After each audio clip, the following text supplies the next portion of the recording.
Every morning, we wake up to breaking news that breaks something inside us. Another girl gone, another mother wailing, another life violently erased. What used to be rare is now routine. From city corners to quiet towns, girls are being haunted in a society that's slowly normalizing their disappearance. The world scrolls past their faces on social media, their names trending briefly before vanishing into silence. Streets filled with laughter have become corridors of fears. Girls can't walk home safely anymore. Not because they did anything wrong, but because being female now feels like a crime. Lured with job offers, attacked by lovers, raped by strangers, or sacrificed in bizarre ritual killings. These girls are caught in a vicious circle that keeps spinning because we keep looking away. Take in your Bongmoron's case. Young, brilliant, simply searching for a job, only to meet her death. Adijat, a LASU graduate, was found dead in her boyfriend's apartment. He's now on the run. Bàbá tó pa ọmọ mi mọ̀ pé bàbá ẹ̀gbọ́n wà pẹ̀lú mi torí mi ò rí bàbá ẹ̀ rí. Mo bá ṣe àdúmọ̀ kọ̀ ríyàn kan tó wọ white uncle pẹ̀lú jàlábíà. Ẹni yẹn dẹ̀ ṣí ilẹ̀kùn. Ẹni yẹn ṣí ilẹ̀kùn. Mo bá bí ṣe ní kí n lọ báyìí. Mo dákú ni mo ṣe gbé mi. Bàbá boy yẹn torí pàǹtí ni mo ti padà mọ̀ pé bàbá boy yẹn ló wá wọ òkè yẹn lọ. Ló wá ní ọmọ yìí ti kú. Ọmọ yìí ti kú tí máa gbọ́ báyìí bí ṣe fẹ́ táwọn family member mi máa fi wá dé nìyẹn. Pàtàn débẹ̀ wọ́n snap gbogbo oògùn tán bá ń bẹ̀ ó ti dà mí sí ìta. Ibi tó ti nà picture wa tó ti ṣá tó ti ṣe gbogbo ẹ̀ àwọn míì wà tí a tẹ̀ rí for that day. Bamshe boarded a BRT bus and never made it home. Her body was discovered days later. Many more stories stay buried, their voices muted by shame and fear. No place is truly safe, even in religious organizations. And while families cry out, society responds with tired clutches. This is more than a security concern. It's a call for education that nurtures values from the foundation. By teaching children early about empathy, respect, boundaries, and the worth of every human life, especially that of a girl child, we lay the foundation for a safer and more compassionate society. We are in the era of social media. We are in the era of depth of distance, where there is no gap again. Virtually, we are practicing homogeneity, not heterogeneity, because society, the level of exposure of some of these children, some of these words, some of these both sex to media is on the high side.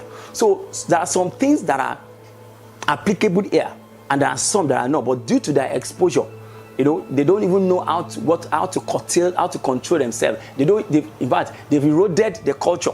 What we assume to be moral, they've inculcated, they bought the outside the world way of life, what we call the Western way of life. What about some things we see as a form of respect? They don't see it that way. They do things the way they want to do it, the way what they learn from the media. So it's having a drastic influence. The females are not well respected the way they should. In fact, the world is not helping, because I see it as a systemic even problem, because culture is having influence in it. Economic issue, because the society is not even friendly, and everybody wants to be rich. Some of these girls are used for rituals that they are used by boys or men to make money, and because of the level of also covetousness in the aspect of the girls, is also a diminishing return, is what the boys are using as an advantage. So when you look at it holistically, we will see that even the Nigerian Constitution allows it, that there should be equality. Is allowed, but practically, is that what we are experiencing? No. These girls are not random.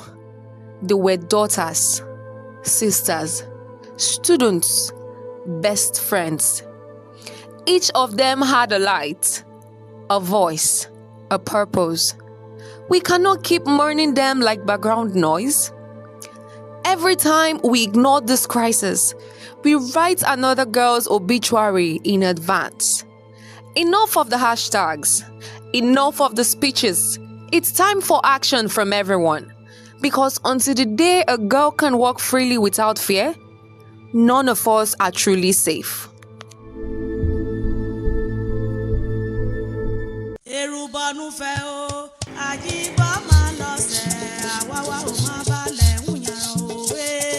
In the heart of Ado-Ekiti flows a sacred river known as Omirin, the river of divine fishes. Here, the waters do more than nourish the land. They carry the spirit of a goddess.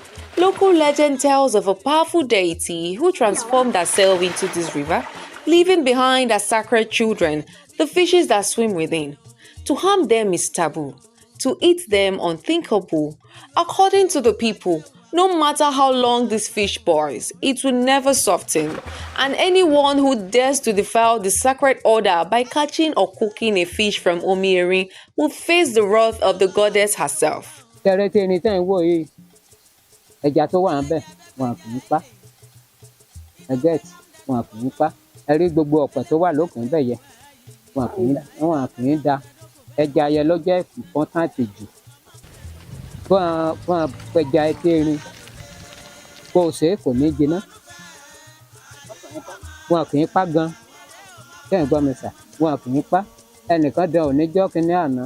Kówé sùn kan yìí ṣe. Kówé kò sí nǹkan tó ní ẹja yẹn máa ṣe pé tóun bá mú lọ léwọn á sè é ó ṣe ẹja yẹn títí tí ẹja yẹn ò jiná péjọ. Ejò wà láwárí ọ̀hún tí wọ́n pèsè ẹjọ́ lẹ́jọ́ tó ó pẹja ẹni. Kí làwọn ìgbésẹ̀ tó ń wá gbé lẹ́yìn yẹn? Ó ṣètìtù ni. Ètùtù rẹ̀ ló ètùtù ẹni ló ṣe bẹ̀lẹ̀ ọ̀sẹ̀ yá. Eku bó ti ṣètìtù. Bó ti ṣètìtù rẹ̀ ó wà in life till now. The Erin Ayonigba River is not only a site of mystery, but also of healing. Òun lè dókítà rẹ̀ agidi. A gbọ́ ọmọ yìí dókítà ló gbọ́ kàí ló bímọ. Òun lọ́ba iṣẹ́. Òun la alágbo ìwòyá wo mọ́. Torí kó bá ti lóyún sínú, ẹbẹ̀ láti ẹ̀gbàgbọ́ títí fún mọ́kà mú ebi. The people believe that its waters cleanse the body and spirit. They drink from it, bathe in it, and use it in their daily lives, trusting the river spirit to protect their community from harm. Téèyàn bá gba àbọ̀dè, ojú ẹsẹ̀ yẹn ló máa lè ní yẹn máa rí tán á padà. Visitors often come to feed the sacred fish with bread, watching as they gather gracefully at the surface. Àwọn òyìnbó àwọn nǹkan kan ìṣẹ̀ṣe tán máa wá náà wá mú bí 5 litre táà fi rọ omi táà ṣàdúrà táà ṣe pé à ń gbàdúrà. Níjọ́ kan àwọn oníṣẹ̀ṣe ẹni tó rọ́mọ bí wá sísàlẹ̀ lọ́run àwa gbàdúrà fún wọn ọdún kejì ẹ̀ ọwọ́ agbọ́mọyẹ wá láti ṣàdúrà fún. For the people of Erigio, Omirin is more than just the water. It is life, healing, and the heartbeat of their faith.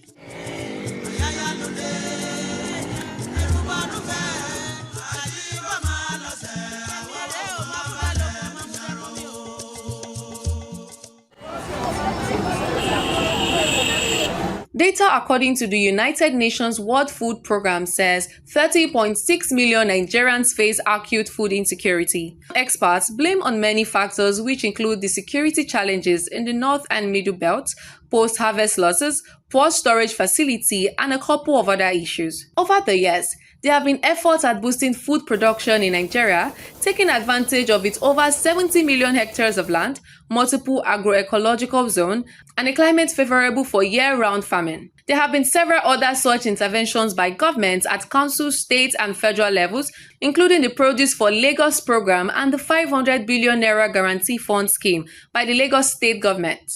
In September, The Minister of Agriculture and Food Security, Abubakar Yari, said the prices of food items have crashed across the country, but some Nigerians differ, saying they are yet to feel the ease. Before, we said chicken for it before, but now we sell 5,000 naira.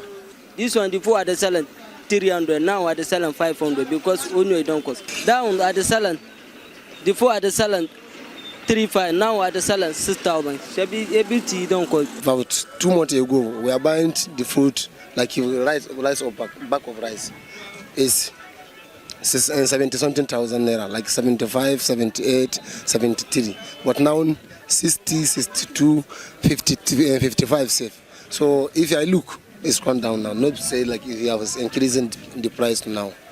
2025 marks the 80th anniversary of the annual World Food Day, which is celebrated on October the 16th every year. This year with the theme, Hand in Hand for Better Food and a Better Future, the United Nations target building a peaceful, sustainable and food secure future where everyone has access to a healthy diet. To achieve this, experts suggest the way forward must be comprehensive, from tackling insecurity to investing in climate resilience farming to improving storage, irrigation, and transportation systems. That's in addition to strengthening farmers' cooperatives, access to finance and research. With the right investment, policies, and protection for its farmers, Nigeria may be on its way from food insecurity to food sovereignty. Because in a nation so richly blessed, no one should go hungry. If you order both InDrive or Uber and you see this man run for your life. Immediately I entered this man's car, there was something hanging in front of his mirror. It looked so fetish and... But this same man picked me up, May 3rd, and he did the same thing. Oh, chef both, chef Uber, chef InDrive. I'm getting scared because like, oh my God, what if he's the one? You guys, please be careful. This is the man who goes around in both InDrive and Uber, allegedly robbing women of their belongings, raping ladies in his ride, and pretending to offer safe transport while carrying knives, scissors, guns, and other weapons in his car. This guy has pepper spray, he has gun, he has sharp weapons, whatever. For months, young women have cried out, sharing stories of their painful encounters with this predator. They talk about how he allegedly threatens them, hurts them, and strips them not just of their possessions, but of their dignity. And you're telling me I'm not with your food. He's like, you want me to kill you here? Immediately he now brought out the knife. He was not holding the knife. He said he's going to stab me to death. Started diverting to another route. That do I have condom inside my bag? Look at what he was asking me. I said I don't have condom inside my bag. He now searched my bag. That he's going to send my body in parts. That he already has people that will buy my body. Despite these cries and warnings, he is still on the road. He is still picking up unsuspecting women and still moving through Uber, Bolt, and InDrive like a hunter, waiting for his next victim. And the most heartbreaking question remains, why is a man like this still allowed to drive? Why has no company taken firm action to protect the very people they promise safety to? Uber are still allowing this man to drive after he has victimized a lot of girls. Every day they're going to complain about on a rider. Every day. So why would Uber and Bolt and InDrive allow a known criminal walk with them? Will you be employing a highway robber to be on the highway picking people? Every day that passes without justice is another day of risk for countless women. What use is technology if it cannot protect the vulnerable? What good is business when it ignores the cries of the broken? To the companies, the question is simple. How many more women must be hurt before you act? How many more tears must fall before you listen? Please, Nigerian police, come to our help. Like, the government should look into it. Police, they should look into it. And even close to like 8 or more were saying, oh, I've inside this man car before, or I'm a victim, or I almost got kidnapped. What? The worst part of this issue is that it has been reported to the police, but police did nothing about it. To every reader, this is not just a story. This is a call to wake up, a call to demand safety, a call to make sure that no man, no matter how cunning, is allowed to use the will as a weapon against women again. Because as long as this man is allowed to drive, every woman on the road is in danger. The government is not doing anything. Somebody should do something about this guy.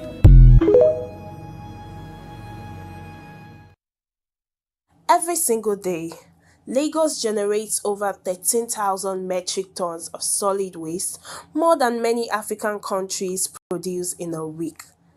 But less than half of this waste is properly collected or disposed, while the rest piles up in streets, markets, and growing dump sites across the city, turning communities into ticking time bombs. From Ojota to Agege, Ayobo to Iyanoba, and across Lagos, waste is piling up faster than it can be managed, threatening both the health of residents and the environment. Very, very hard, like just to struggle for myself and for my kids too. So that life in this place is just like just for you to look for somewhere to just hide your head, just put your head.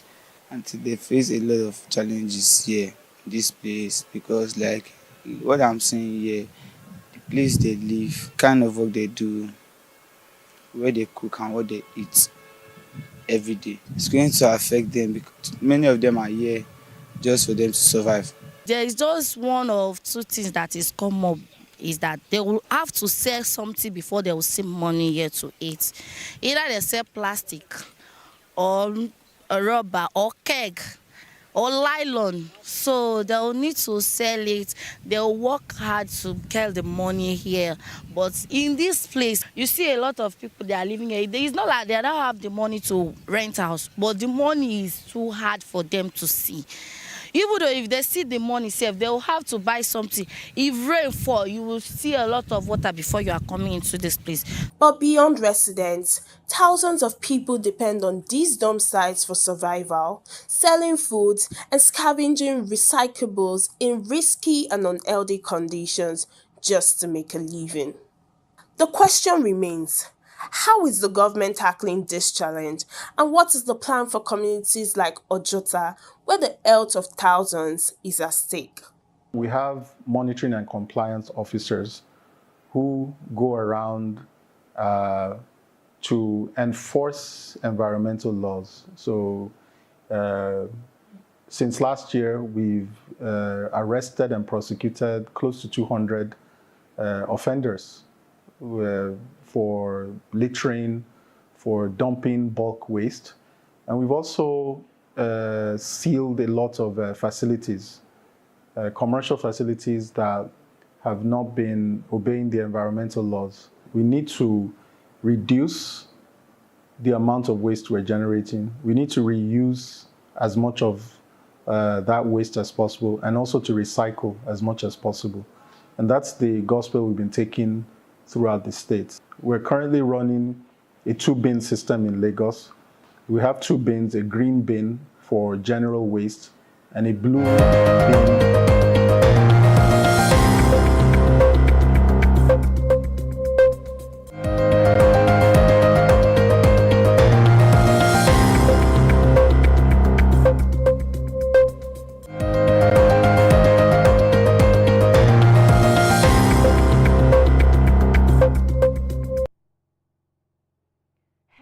Welcome to the news on African News 24 TV, where we bring you the latest reports and updates. I'm Mary Adam. Let's take the headlines, shall we? Tinubu postpones trips over Kebbi, Kwara attacks. Nigerian troops on mission to rescue Kebbi schoolgirls ambushed by terrorists. Police seal PDP National Secretariat over leadership tussle. Now to the news in full. President Bola Tinubu on Wednesday postponed his planned trip to South Africa and Angola following security concerns in Kebbi and Kwara states. The president had been scheduled to depart Abuja for the 20th G20 summit in South Africa before proceeding to Luanda for the 7th AU-EU summit. President Tinubu, according to a statement by his special advisor on information and strategy, Bayo Onanuga, delayed his departure to receive further briefings on the abductions of 24 schoolgirls in Kebbi and the recent bandit attack on worshippers at the Christ Apostolic Church in Eruku, Kwara State. The president also ordered the deployment of additional security personnel to Eruku and the wider Ekiti local government area of Kwara State at the request of Governor Abdurrahman Abdulrazak. Onanuga stated that Tinubu is awaiting reports from Vice President Kashim Shettima, who visited Kebbi on his behalf, as well as from the police and the Department of State's services. The president also directed security agencies to intensify efforts to rescue the abducted schoolgirls and ensure their safe return. Also an issue on insecurity, Vice President Kashim Shettima has left Abuja for Kebbi State on the directive of President Bola Tinubu to meet with state authorities and families of the schoolgirls abducted from Government Girls Secondary School, Maga. Shettima, while in Kebbi, will hold separate meetings with Governor Nasir Idris, traditional rulers, security chiefs and parents of the victims. He is expected to deliver President Tinubu's message assuring residents that the federal government is working to ensure the quick and safe release of the abducted students and improve security in schools nationwide. According to the Vice President's spokesman, Stanley Nwocha, Shettima traveled with the APC National Chairman, Professor Nentawe Yitwada, the Minister of Humanitarian Affairs and Poverty Reduction, Dr. Bernard Doro, the Minister of Women Affairs, Iman Sulaiman Ibrahim, and NEMA Director General Zubaida Umar. The visit follows Monday's attack in which gunmen invaded the school, kidnapped 25 girls, and killed the vice principal. And on a sad note, several soldiers were injured after terrorist ambush troops deployed to rescue kidnapped schoolgirls in Kebbi State. The attack occurred less than 24 hours after the Chief of Army Staff, Lieutenant General YD Shaibu, ordered an intensified round-the-clock operation to locate and free the abducted students of Government Girls Secondary School, Maga. Shaibu had directed commanders to act decisively on credible intelligence, stressing that the mission was both a professional duty and a matter of national urgency. He urged the troops to sustain day and night pressure on the bandits until all victims are safely reunited with their families. The ambush left several soldiers wounded, with video footage showing injured personnel awaiting medical attention.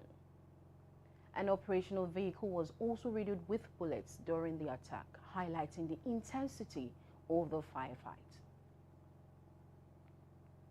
Also on the issue of insecurity, wives of Nigeria's service chiefs gathered in Abuja to meet with First Lady Senator Oluremi Tinubu amid rising security concerns in the country. The meeting followed the abduction of 25 students in Kebbi State and the killing of a vice principal, prompting calls for deeper support and commitment from families of security personnel. Senator Tinubu urged the women to play an active role in supporting, while highlighting the sacrifices and responsibilities involved in the collective fight against insecurity. We have more on this report. First Lady of Nigeria, Senator Oluremi Tinubu, has urged renewed commitment in the fight against insecurity as she met with the wives of service chiefs in Abuja. Expressing sorrow over the adoption of 25 students in Kebbi State and the killing of a vice principal, she called for a minute of silence and encouraged the women to fully support their husbands as the nation confronts rising security challenges. Just a sense of mixed feelings with what is going on in the nation right